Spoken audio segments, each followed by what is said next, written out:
Habis ngerangkum, jangan lupa dibaca utuh. Assalamualaikum warahmatullahi wabarakatuh. Halo semuanya, berjumpa lagi dengan saya Pak Riki atau Pak Asep Riki Subagia dalam pembelajaran bahasa Indonesia.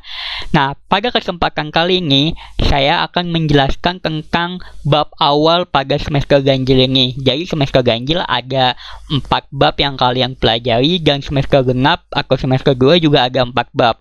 Nah, ini bab pertama tentang teks deskripsi. Ini sebuah pantai ya, pantai di Indonesia. Hayo, kalian ada yang belum pernah ke pantai? Pasti semuanya udah pernah ke pantai ya. Nah, adapun kompetensi dasar dan tujuan pembelajaran yang akan kita capai pada pembelajaran kali ini. Di sini ada 2 KG, yaitu KG 3.1 dan KG 3.2. Untuk KKM Bahasa Indonesia yaitu 76. Jadi untuk latihan, untuk penilaian harian, untuk penilaian tengah semester, dan penilaian akhir semester, usahakan mendapatkan nilai di atas KKM 76 ya, supaya lebih baik nilai raportnya. Nah, adapun KG 3.1 yaitu mengidentifikasi informasi dalam teks deskripsi tentang objek, baik itu sekolah, tempat wisata, tempat bersejarah, dan sebagainya. Lalu 3.2 menelaah struktur dan kebahasaan dari teks deskripsi tentang objek, sekolah, tempat wisata, dan sebagainya. Nah, tujuan pembelajaran yang akan kita capai yaitu siswa mampu mengidentifikasi informasi dalam teks deskripsi. Lalu yang kedua, siswa mampu menganalisis struktur teks deskripsi. Dan yang ketiga, siswa mampu menganalisis kebahasaannya. Jadi ini yang akan kita pelajari selama 3 minggu ke depan. Nah, jadi apa sih itu teks deskripsi? Nah, di sini kita lihat ada seekor kucing yang menggemaskan. Nah, kan di sini ada foto, lalu ada deskripsinya. Kita baca deskripsinya. Saya memiliki kucing dengan bulu berwarna putih yang bernama Miau. Ini bernama Miau, seolah-olah ini milik saya ya. Lalu Miau memiliki mata yang unik. Sebelah kanannya berwarna biru, lalu sebelah kirinya berwarna kuning. Usia Miau saat ini berumur 2 tahun. Jadi kalian paham dong apa itu deskripsi? Kita lihat. Nah, jadi teks deskripsi itu adalah sebuah teks yang memberikan pemaparan atau menggambarkan situasi, objek, atau tempat secara detail. Ini maaf detail ya, tipe. Agar pembacanya bisa mendapatkan informasi yang lebih jelas. Seperti itu. Jadi dengan membaca sebuah deskripsi akan lebih jelas dan lebih detail tentang informasinya. Nah, adapun ciri-ciri teks deskripsi itu ada 2. Yang pertama, ciri tujuan. Tujuan teks deskripsi untuk menggambarkan objek dengan rinci dan detail dari sudut pandang penulis, sehingga pembaca seakan-akan dapat melihat, mendengar, mengalami yang dideskripsikan. Seperti itu. Lalu ciri objek yang kedua, ciri objek yang dideskripsikan. Objek yang dideskripsikan bersifat pendapat personal. Jadi setiap penulis pasti beda-beda menggambarkan sebuah objek. Kebetulan tadi saya menggambarkan objek kucing dari segi matanya, usianya, namanya, dan sebagainya. Kalau misalkan ada yang menggambarkan dari segi makanannya, itu boleh. Jadi kan beda-beda.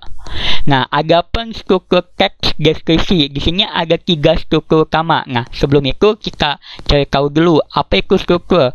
Struktur dalam teks adalah bagian-bagian yang menyusun suatu teks. Jadi kan sebuah teks ada bagian paragraf awal, paragraf tengah, lalu paragraf paling bawah. Nah, itu namanya struktur dari bagian atas sampai bawah.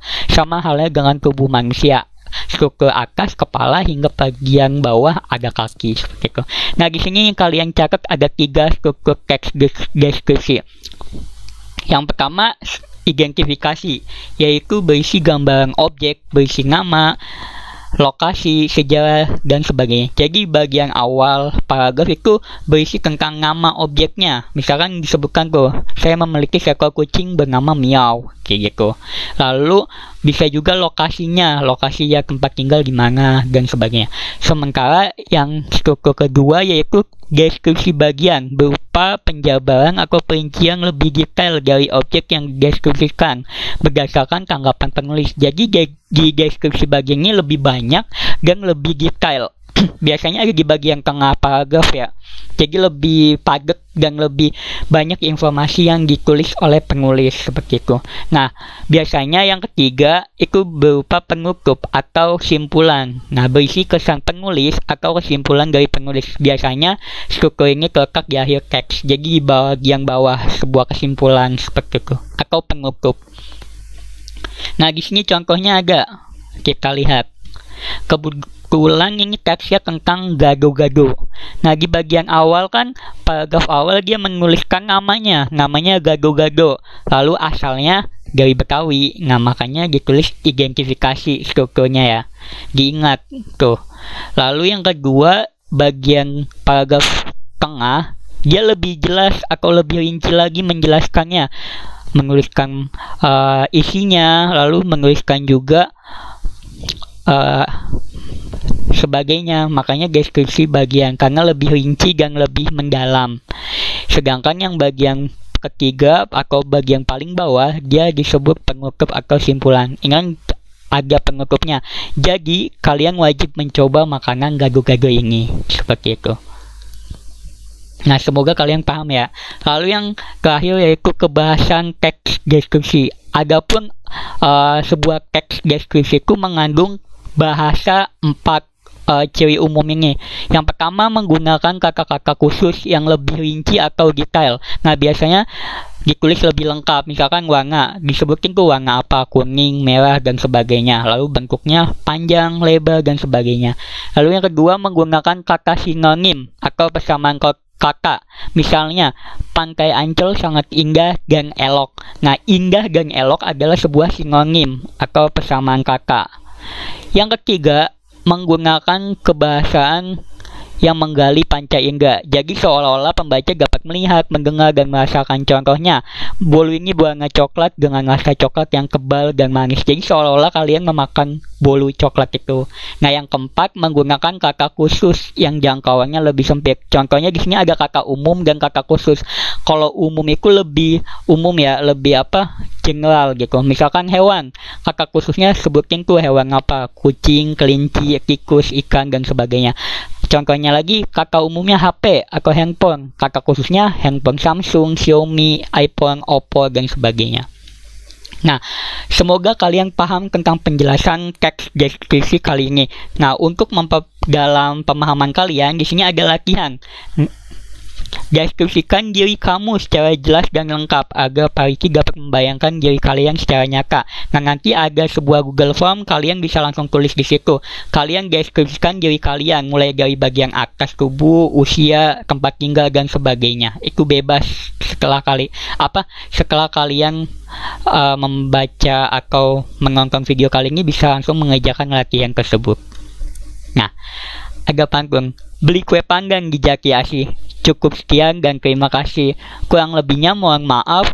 Wassalamualaikum warahmatullahi wabarakatuh. Kalau misalkan kurang jelas nanti bisa WA tanya Pak Riki ya untuk tugas latihannya. Sampai jumpa pertemuan selanjutnya. Wassalamualaikum warahmatullahi wabarakatuh.